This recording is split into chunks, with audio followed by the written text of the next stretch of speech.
Eu gostaria que os irmãos abrissem a sua Bíblia. O Espírito Santo me deu uma palavra para eu compartilhar com os irmãos, e eu gostaria de ser fiel àquilo que Ele colocara ao meu coração. Cântico dos Cânticos, ou Cantares de Salomão, na sua Bíblia. Cântico dos Cânticos, de número 2, e o verso de número 15. Daqui a pouco nós iremos ceiar.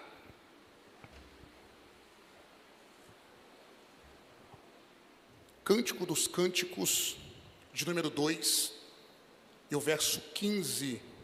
Faça como você tem o costume de fazer. Se na hora da mensagem você ficar, na hora da leitura, você está acostumado a ficar de pé, pode ficar. Se você estiver acostumado a ficar sentado, fique assentado. Faça de acordo com o que o seu pastor tem te instruído. Amém, queridos? Cântico dos Cânticos, muito fácil de você encontrar. Gênesis, Êxodo, Levítico, Números, Deuteronômio, Josué, Juízes, Ruth, 1 Samuel, 2 Samuel, 1 de Reis, 2 de Reis, 1 de Crônicas, 2 de Crônicas, Esdras, Neemias, Esther, Jó, Salmos, Provérbios, Eclesiastes, Cântico dos Cânticos. Facinho de você encontrar. Encontre o que nós temos como capítulo 2, e você vai abrir no verso de número 15. Quantos encontraram? Diga amém. Está escrito assim: apanhai-me as raposas, as rapozinhas, que fazem mal às vinhas, porque as nossas vinhas estão em flor. Eu vou ler mais uma vez. Apanhai-me as raposas, as rapozinhas, que fazem mal às vinhas, porque as nossas vinhas estão em flor. Ainda de pés, encurve a sua cabeça. Todarabá, Adonai, Elohenu, Melech haolam, Asher Natam, Etidere, Rai, Yeshua, Bamashia, Yeshua, Baruhu, Amém. Muito obrigado, Senhor nosso Deus, Rei do Universo, por ter nos dado a Tua palavra e nos mostrado o caminho da salvação através de Jesus, o Messias. Bendito seja Ele. Amém. Pai, nós tributamos a Ti toda a honra e toda a glória. Fala com a Tua igreja nesse momento através da Tua palavra, em nome de Jesus. Amém. Tome seu assento. Queridos, Cântico dos Cânticos é um dos livros mais especiais do Antigo Testamento. Cântico dos Cânticos, ele tem um quê de especial? A expressão que nós conhecemos como Cântico dos Cânticos trata-se de um superlativo na língua hebraica. Nós temos ali a primeira expressão do livro, que é Shirah Shirim, em especial todo o verso. Shirah Shirim Asher Lishlomon é a expressão Cântico dos Cânticos, que é de Salomão. A tradução grega do Antigo Testamento, que nós chamamos de Septuaginta ou Septuaginta, traduziu como Asmasmaton, que é Cântico dos Cânticos, ou o cântico por excelência. Devido à sua importância para os judeus, esse livro, partes dele, é entoado em uma das 3 festas de peregrinações que os judeus chamam de Regalim, que é a Páscoa, Pentecostes e Tabernáculo, ou Peshat, Shavuot, Sukkot. Na Páscoa, que é a festa mais especial para os judeus, eles entoam partes do Cântico dos Cânticos, ou Cantares de Salomão. Esse livro é tão importante para os judeus, que um rabino do primeiro século, chamado Yosef ben Akiba, ele disse: todos os livros da Bíblia são santos, nada se compara ao dia em que Cântico dos Cânticos foi dado a Israel.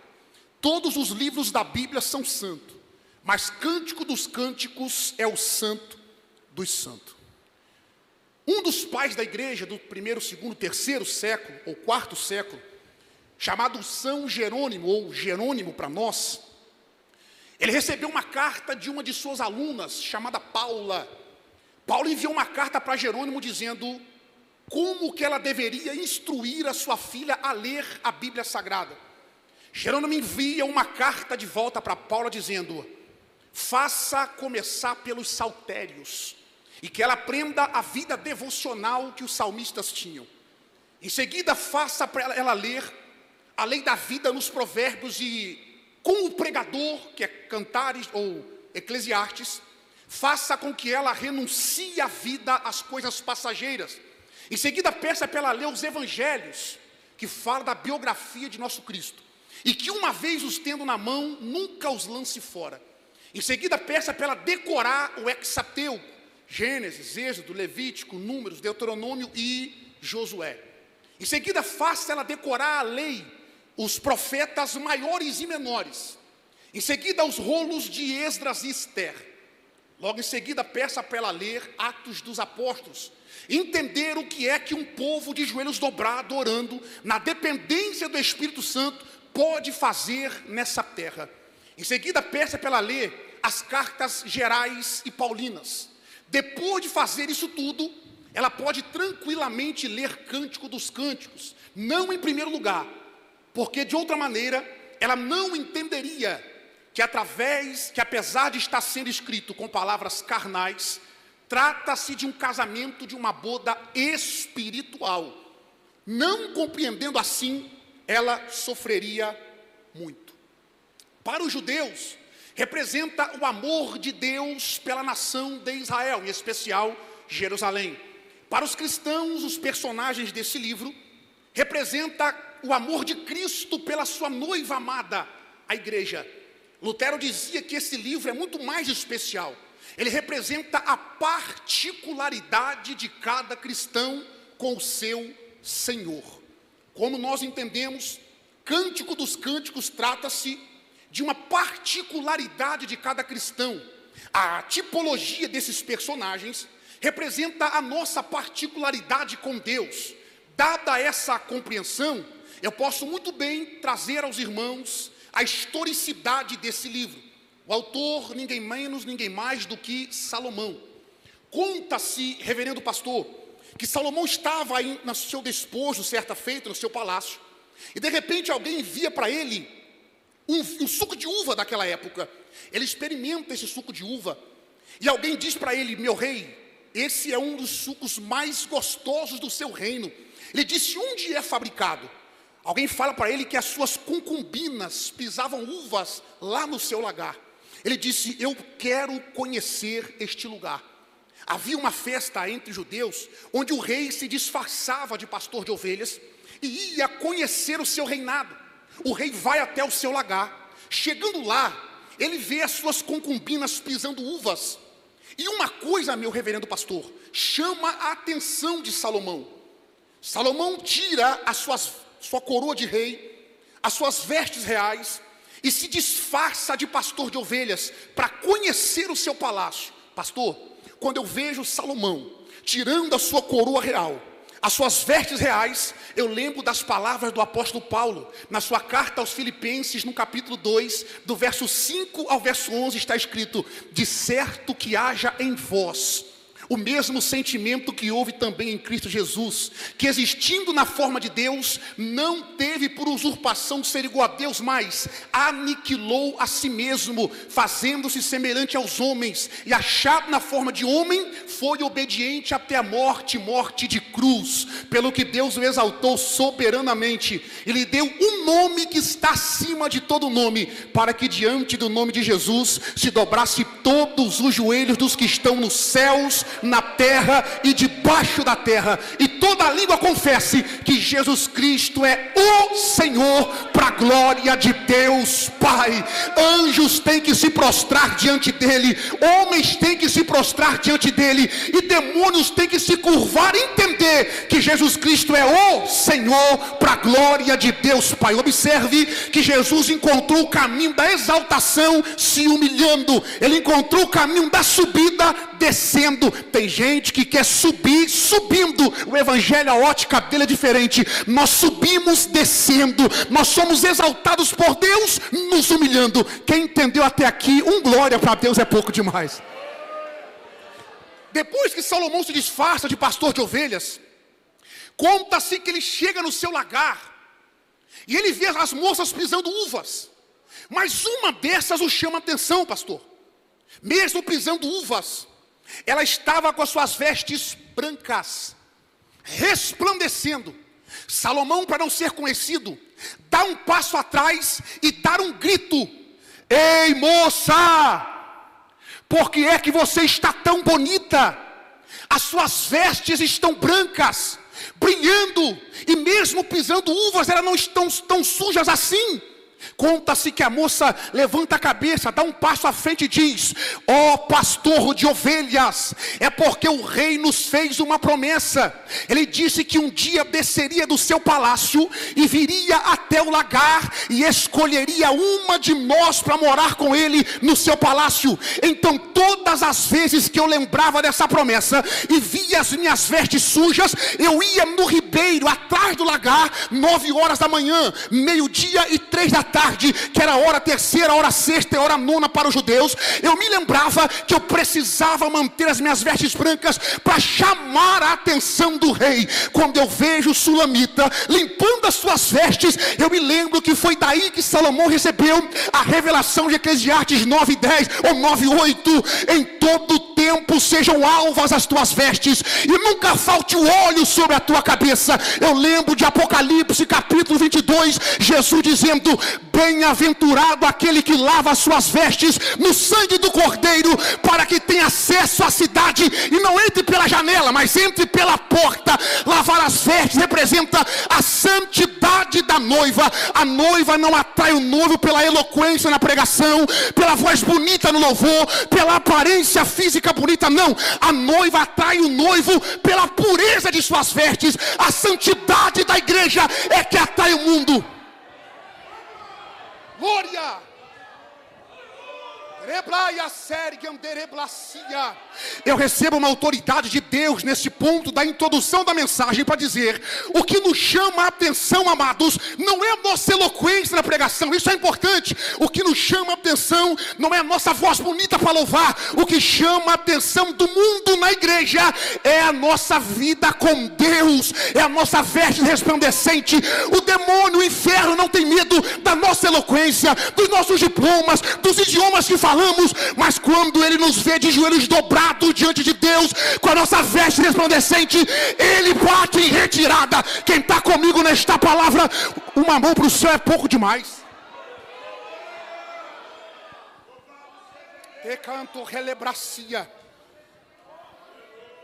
Deixe-me abrir um parênteses que o Espírito me levou a dizer.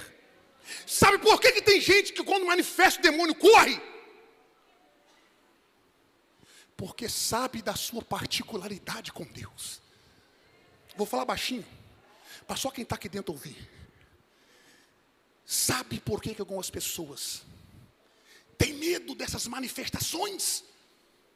É porque sabe que o seu particular com Deus está em pendência. Mas eu recebo uma autoridade de Deus nessa noite para ministrar na tua vida. Pega as tuas vestes, dá uma passada no ribeiro chamado Espírito Santo, porque Ele ainda é o santificador, Ele ainda é o purificador.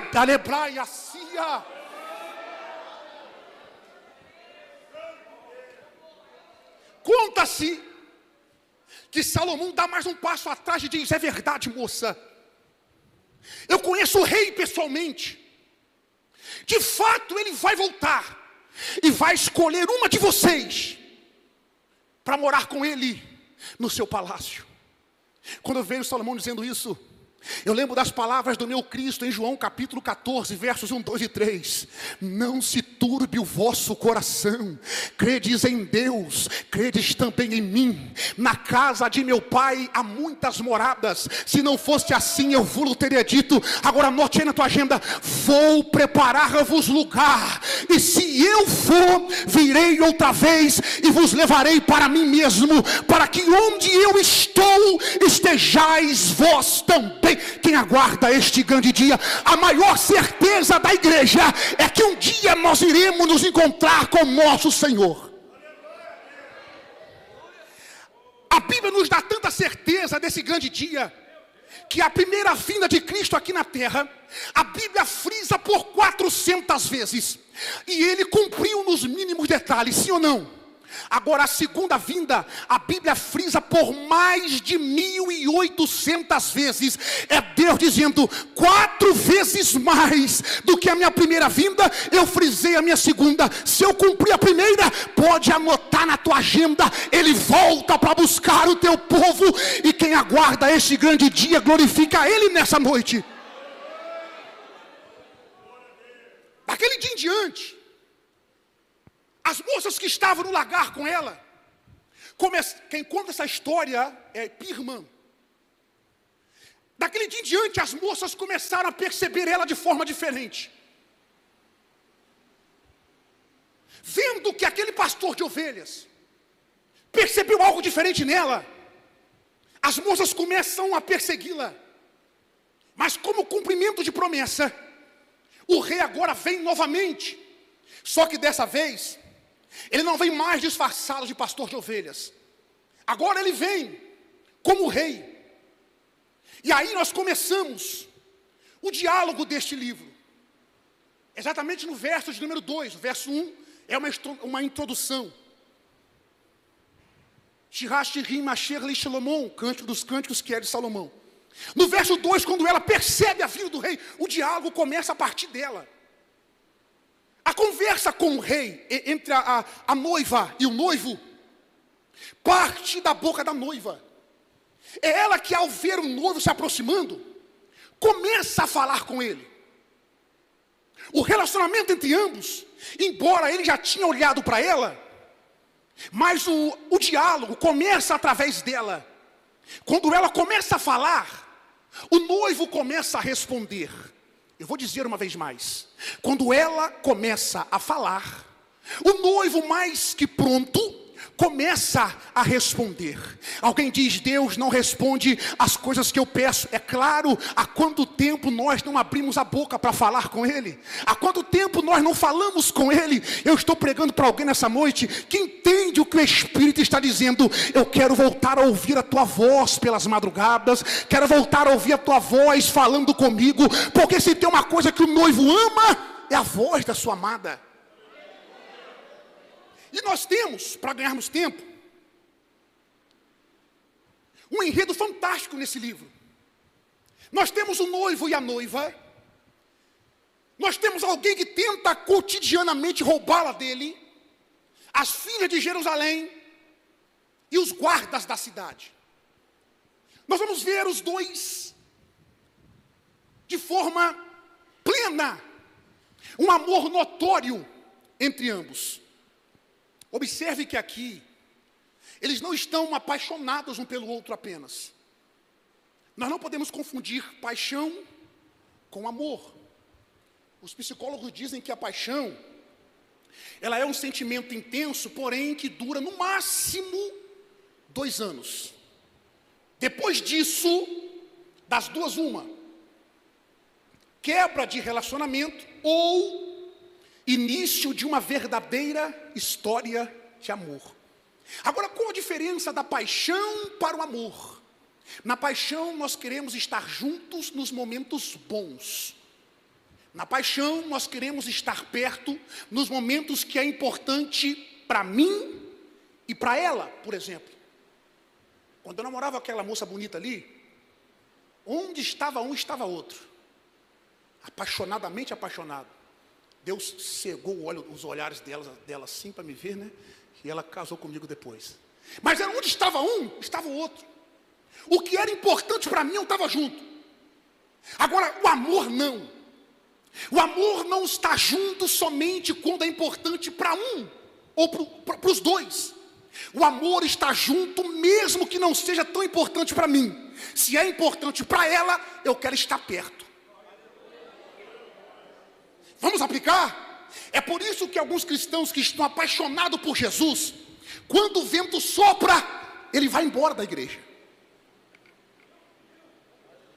Vou repetir. É por isso que algumas pessoas que estão apaixonados por Cristo, quando sopra o vento, ele desvia. Sabe por quê? Porque ele não está acostumado a sofrer. Paixão não aceita sofrimento. Agora, quem ama não. O apóstolo Paulo disse: o amor é sofredor, é benigno.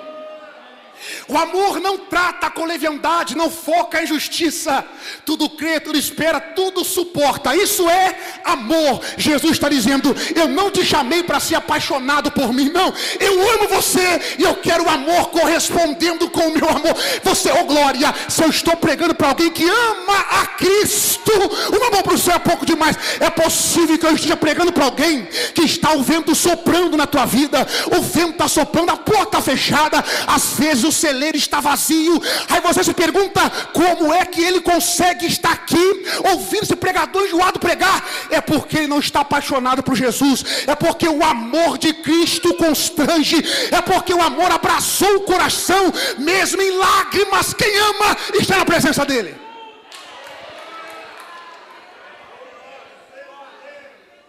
Nós não temos um casal apaixonado, nós temos um casal que se ama.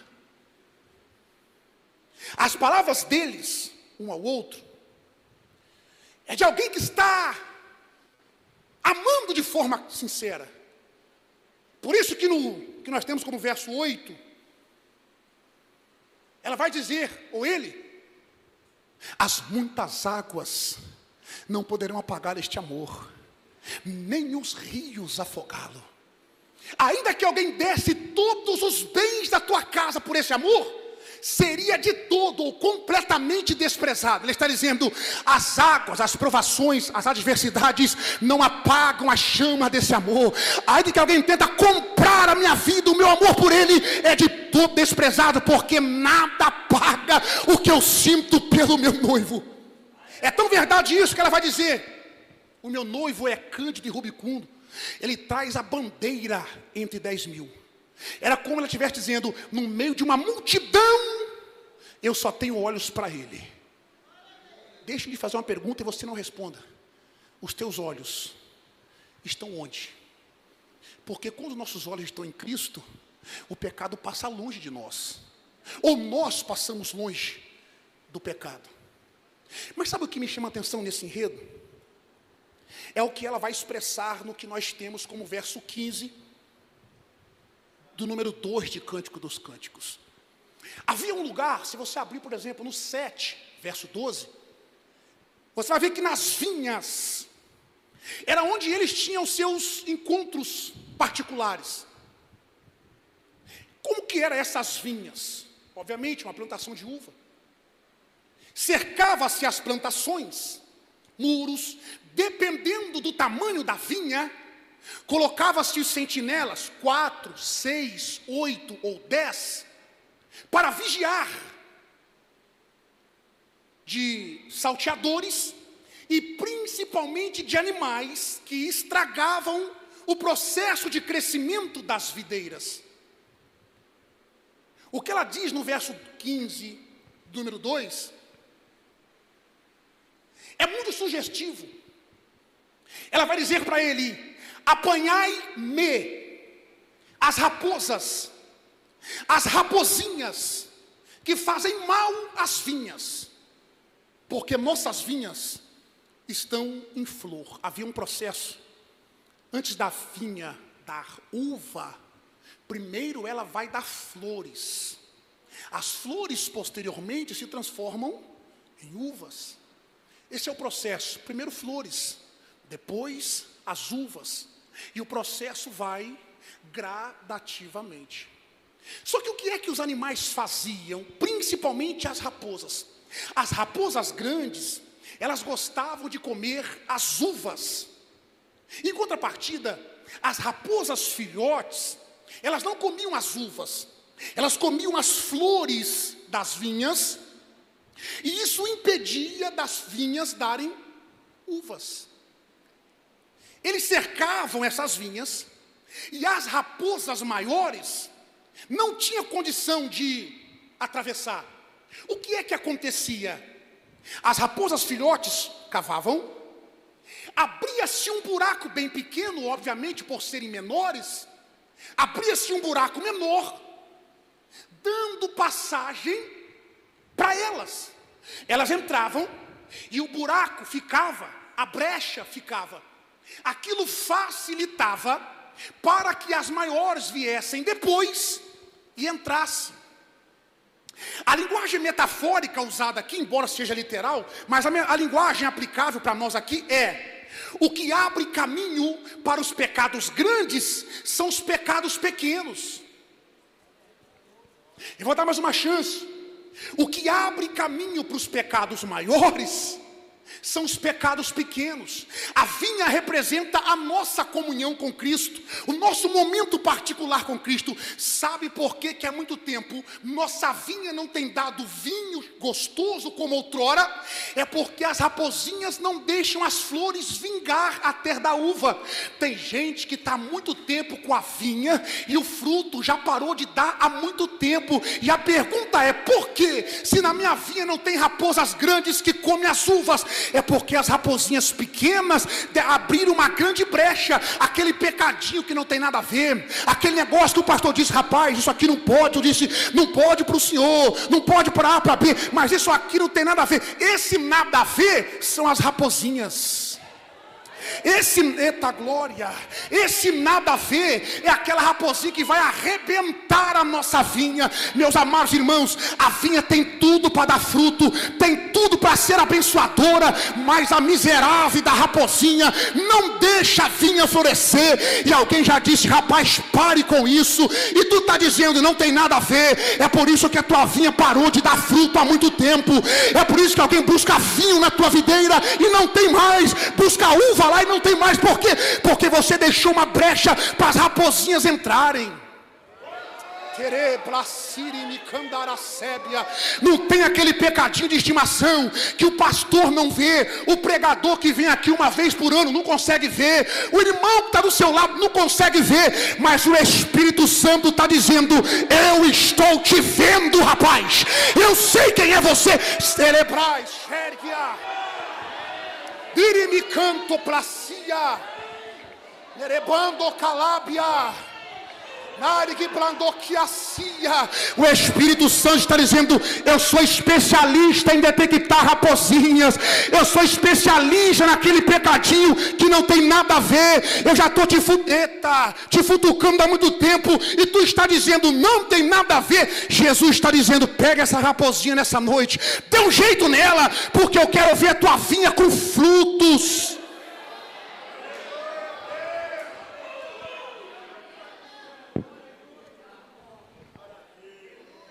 Para protegê-las dessas raposinhas, fazia-se 2 procedimentos. Primeiro, eles sabendo que esses bichinhos tinham um costume. O costume dessas raposinhas era trabalhar durante a noite, reverendo pastor. Essas raposinhas, elas tinham hábitos noturnos. Por que noturnos? Ela sabia que a noite, sabia no sentido metafórico, que a noite era mais fácil, porque as pessoas estão... Calma aí, vou dar mais uma chance só. À noite as pessoas estão... Lembra do endemoniado que lançou joio no meio do trigo? Que hora que foi? De noite. Lembra no Apocalipse 16:15? Que Jesus está dizendo: eu virei como o ladrão. Sabe o que é ladrão lá? A expressão ladrão ali é ganav, em hebraico. Quem é que esse texto para nós pentecostais, Levítico 6:13, né? E o fogo arderá, viu? E o fogo arderá. O que tinha que ser feito? Só ler a continuidade do texto. O sacerdote revezava o turno. 6 da manhã, lenha, porque fogo sem lenha não vinga. Fogo sem lenha vai durar até acabar a lenha. Então revezava-se o turno. Aí o sacerdote que ficava no turno da noite, colocando lenha, enviava-se um ganav, que o apelido dele era ladrão da noite. Ladrão da noite era o apelido dele. Quando o sacerdote estava cansado e dormia, o ganav, ladrão da noite, ia nas vestes do sacerdote, colocava fogo e acordava ele. Quando ele acordava assustado, via a veste pegando fogo, ele tirava as vestes, jogava fora e ficava nu. Então ele era envergonhado. É por isso que Jesus disse: virei como ladrão, vigiai. Ele está dizendo, a noite é o momento difícil, é quando nós estamos desapercebidos. Então, quando que as raposinhas atacavam as vinhas? Quando os sentinelas estavam desapercebidos, na tardezinha da noite, quando eles estavam dormindo. Sabendo disso, eles criaram 2 procedimentos. Primeiro, do lado de fora do muro, eles iam fazendo eiras e colocando fogo. Muita gente, pouco barulho. Dizendo, bom, vai que eu possa cochilar. Raposinha tem medo de fogo. Raposinha não tem medo de grito. Raposinha não tem medo de bater pé no chão. Raposinha não tem medo de ameaçar. Agora, quando ela vê fogo, lá atrás entendeu, vou dar mais uma chance. Mateus, raposinha não tem medo de voz bonita. Raposinha não teme de certificados teológicos. Raposinha não teme bater o pé no chão. Agora, o que ela teme é fogo. Quando elas veem fogo, elas nem perto passam. Então o sentinela dizia, vai que eu possa cochilar, eu vou tacar fogo nessa eira, que eu quero ver raposinha entrar no meio do fogo. Eu trago uma palavra de Deus para mim e para você nessa noite. Taca fogo nesse negócio, que a raposinha não vai entrar mais. Terebrassuri e Micandarábia. Eita. Taca fogo nesse negócio, que não vai ter raposinha intrometida para impedir o crescimento da tua vinha. Agora, para eu concluir, eles só faziam esse procedimento se eles entendessem que valia a pena investir naquela vinha. Os donos da vinha ou das vinhas só contratavam sentinelas, só circundavam, não é circuncidavam, é circundavam a vinha, cercavam. Só fazia o procedimento das eiras, ou seja, só investia na vinha, se eles entendessem que valia a pena. A pergunta para nós terminarmos e nós orarmos é: se você entende que vale a pena investir na sua vida espiritual, é hora de acender o fogo. Se você entende que a tua vinha é algo valioso, é algo que vale a pena investir, já era para nós estarmos contratando os vigias, ou seja, vigiando mais. Já era para nós estarmos com as eiras prontas e o fogo inflamado. Só não se preocupa com as raposinhas quem acha que a sua vida não tem valor. Só não se preocupa em viver uma vida em santidade quem acha que o sacrifício que Cristo fez na cruz do Calvário foi em vão. Só não se preocupa em viver uma vida em santidade quem acha que o pastoreio que foi confiado nas nossas mãos não vale a pena. Só não se preocupa em viver uma vida em santidade quem acha que o fato de você fazer parte do corpo de Cristo é algo insignificante. Mas quem entende que está na presença de Deus é algo que vale a pena mantermos, vale a pena confiarmos, vale a pena investirmos, oh glória, só se preocupa com santificação quem entende o valor da vinha que tem, queridos. Só se preocupa em viver uma vida em santidade quem entende que algo que Deus te confiou é valioso demais. Eu recebo uma autoridade de Deus para ministrar na tua vida.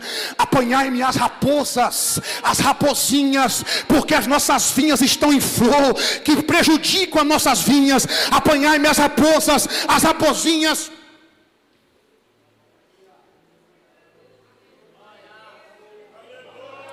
Esse daqui é um grito de santidade da igreja. A expressão ravá, fazem mal, prejudicam, deveria ser traduzida como estraçalham a nossa vinha. Só que antes de elas comerem o fruto, como eu disse, come as folhas ou as flores. Via que não dá flor, é impossível dar frutos. Sabe por que o inimigo quer investir contra a nossa vida espiritual? Porque ele percebeu que as brechas que estão embaixo do muro está facilitando o trabalho dele. Mas eu quero fazer um convite na autoridade do Espírito Santo, a nós acendermos o fogo ao redor das eiras, porque dentro daquele muro existem vinhas que são valiosas por demais para Jesus. O grito da noiva é: eu não quero perder o meu momento de comunhão contigo, meu noivo. Por isso eu não tenho condições de apanhá-las as raposas sozinha. Eu quero ajuda. O grito dela é por ajuda do noivo para apanhar as raposinhas. A mensagem de hoje de apanhar minhas raposinhas é: Senhor, me ajuda, porque sozinho eu não consigo. Irmãos, olhe para cá. Não é vergonha reconhecer que sozinho para mim e para você não dá.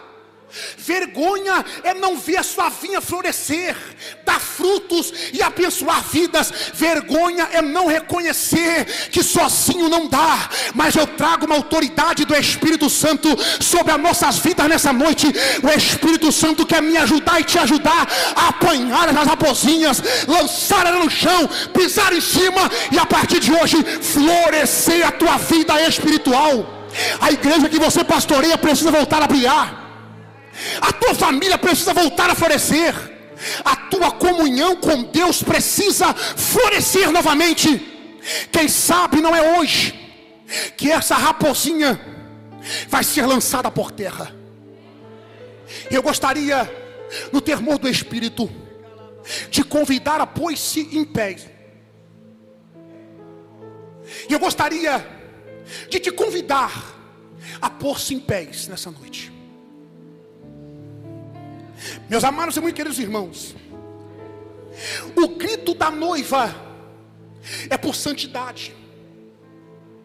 O grito dela é por santidade. Apanhar minhas raposinhas é reconhecer que sozinho ou sozinha não dá. Apanhar minhas raposinhas é reconhecer que na minha própria força eu não vou conseguir vencer. Apanhar minhas raposinhas é reconhecer que sozinho eu não vou conseguir frutificar. Mas na dependência do Espírito, com a ajuda do Espírito Santo, o grito de santidade vai voltar para a nossa garganta uma vez mais. Eu estou pregando para homens e mulheres aqui que tem uma vinha valiosa, de calablaxondereblacia. Eu estou pregando para homens e mulheres, obreiros e obreiras, que tem uma vinha especial da parte de Deus. E a pergunta é: até quando você vai ficar sem florescer e dar fruto? Até quando tu vai deixar essas brechas abertas? O pastor já está batendo há quanto tempo na autoridade do Espírito Santo e o coração está fechado. Pastor, eu estou pregando para alguém, não são do Espírito, que está enfermo por causa das raposinhas, pastor. Homem de Deus, com o temor do Espírito Santo na minha vida, eu estou pregando para alguém, meu mestre, que está doente por causa das raposinhas. Decando relébia, estupicando calabracia. Isto aqui não é regra. Não é toda enfermidade que é devida a pecado. Eu sei muito bem disso. Mas eu estou pregando para alguém que o Espírito me disse que está enfermo por causa das raposinhas. Sabe por quê? Porque Deus disse: eu quero usar você nessa terra, mas do jeito que você está eu não vou usar.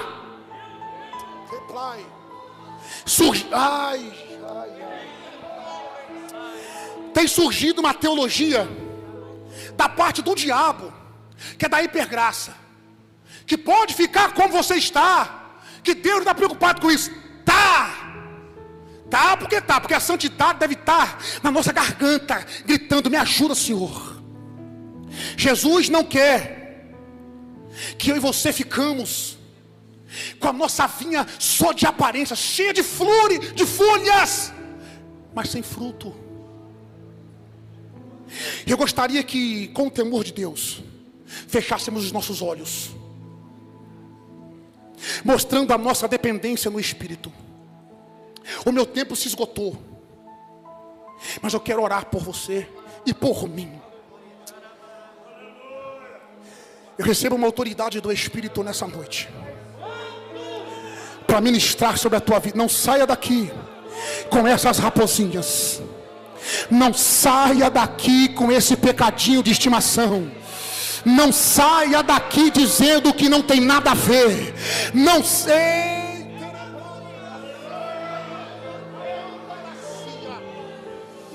Urimi canto plasai de candoremandacia.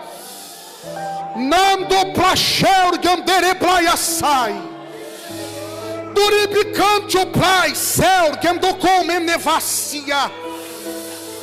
Nerebando conte playa ser gandere blacia. Rebando que plai ter que nicamandore placia. Nerg verg nur que naia ser. Igreja minha, eu lhes digo nesta noite, porquanto eu conheço a vossa particularidade, trouxe eu o meu servo aqui, para dizer-lhes, que o que eu mostrei para o meu servo, é que eu irei cobrar.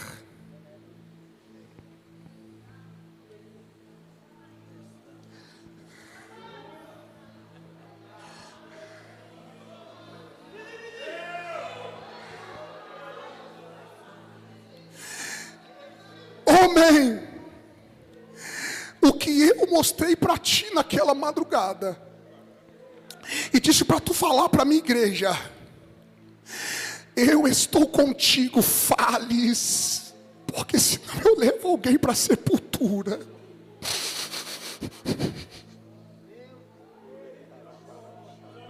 Porquanto fui eu quem te coloquei nesse lugar, fui eu quem te estabeleci aqui, tu sabes disso. Toda essa preocupação que permeia no teu coração, sou eu que estou lhe dando este zelo pela minha casa, porquanto contes a partir de hoje o que eu farei no meio do meu povo, diz o Senhor.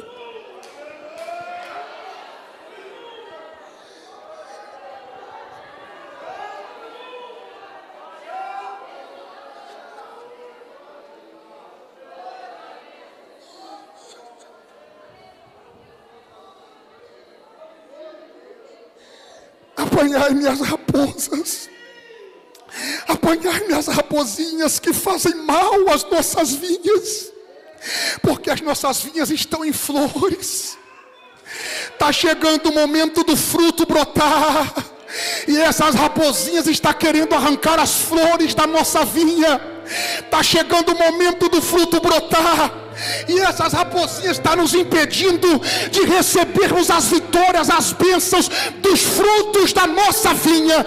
Mas eu recebo uma autoridade do Espírito nessa noite para ministrar sobre a nossa vida. O fogo do alto desce sobre os nossos muros, e essas raposinhas não vão se aproximar, porque elas têm medo de fogo. Desde o alto da tua cabeça até a planta dos teus pés, receba agora o fogo do Espírito abrasando o nosso coração.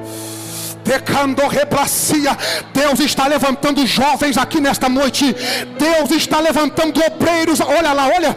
Deus está tocando em pessoas aqui, renovando as tuas forças. Só Deus sabe como você entrou aqui nessa ceia. Só Deus sabe como você entrou aqui hoje. Mas lá vai uma palavra bíblica bíblica, profética e verdadeira.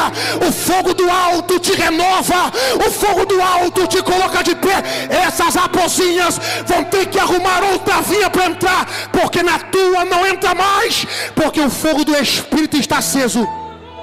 Está aceso. Desde a porta em cima do altar, o fogo de Deus está aceso na nossa vinha. Apanhai-me as raposas, as raposinhas que fazem mal às nossas vinhas, pois nossas vinhas estão em flor. Espírito Santo, até aqui o Senhor nos deu. Eu entrego tudo uma vez mais nas tuas mãos, em nome de Jesus. Mirimicando praia séria andai assim.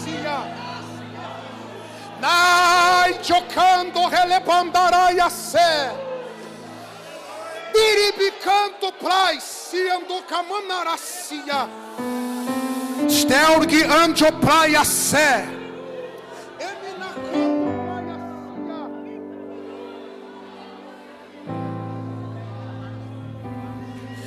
Eu quero curar essa enfermidade. Eu quero curar essa enfermidade. Olha aí o que eu faço contigo. É você. Olha aí o que eu faço contigo aí, ó. Olha como eu vou arrancando de dentro para fora. E a partir de hoje são novos frutos, novas flores. A partir de para atacando repra. Olha aí, olha. A partir de hoje são novas flores, novos frutos. E alguém que disse que essa vinha não tinha mais jeito, verás o que eu faço a partir de agora, diz o Senhor. Levante a mão para o céu e vai glorificando, igreja.